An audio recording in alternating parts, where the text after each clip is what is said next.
กรมใหญ่ตำรวจกระทรวงป้องกันความสงบจัดพิธีประกาศเลื่อนสั้นและดัดแก้สั้นให้นายและพลตำรวจกรมใหญ่ตำรวจกระทรวงป้องกันความสงบขึ้นในวันที่9 เมษายน 2025 นี้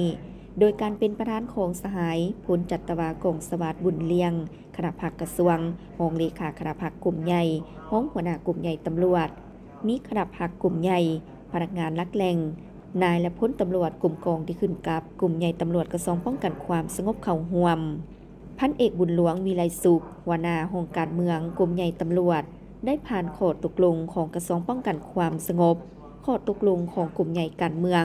ข้อตกลงของกลุ่มใหญ่ตำรวจกระทรวงป้องกันความสงบว่าด้วยการเลื่อนสั้นดัดแก้สั้นให้นายและพลตำรวจกลุ่มใหญ่ตำรวจกระทรวงป้องกันความสงบผู้ที่ครบมาตรฐานเงื่อนไขในการเลื่อนสั้นในครั้งนี้ในนี้เลื่อนสั้นพันตีขึ้นสั้นพันโท3 สหายห้อยเอกขึ้นพันตี35 สหายหญิง5 สหายห้อยโทขึ้นห้อยเอก18 สหายหญิง7 สหายห้อยตีขึ้นห้อยโท29 สหายหญิง9 สหายวาทีห้อยตีขึ้นห้อยตี10 สหายหญิง2 สหายและดัดแก้สั้น10 โทขึ้นห้อยตี2 สหายเลื่อนสั้น10 เอกขึ้นวาทีห้อยตี19 สหายหญิง4 สหาย10 โทขึ้น10 เอก3 สหายหญิง1 สหายและเลื่อนสั้น10 ตีขึ้น10 โท1 สหายให้เกียรติประดับสั้นโดยพลจัตวากงสวัสดิ์บุญเลียงคณะภาคกระทรวงรองเลขาคณะภาคกลุ่มใหญ่ห้องหัวหน้ากลุ่มใหญ่ตำรวจกระทรวงป้องกันความสงบ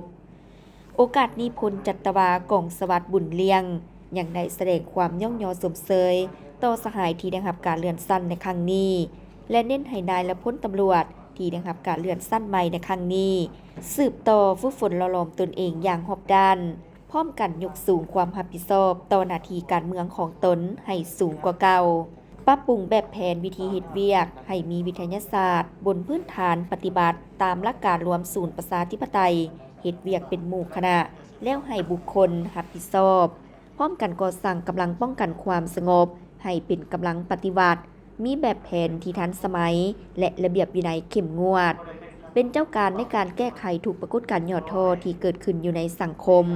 ก่อสร้างและปรับปรุงกรมกองให้มีความเข้มแข็งปรับปรุงกรมจากการจัดตั้งให้ถูกระบบปรับปรุงก่อสร้างพนักงานให้มีความรู้ความสามารถและมีคุณภาพเพื่อพร้อมกันเฮ็ดสำเร็จหน้าที่ที่การจัดตั้งมอบหมายให้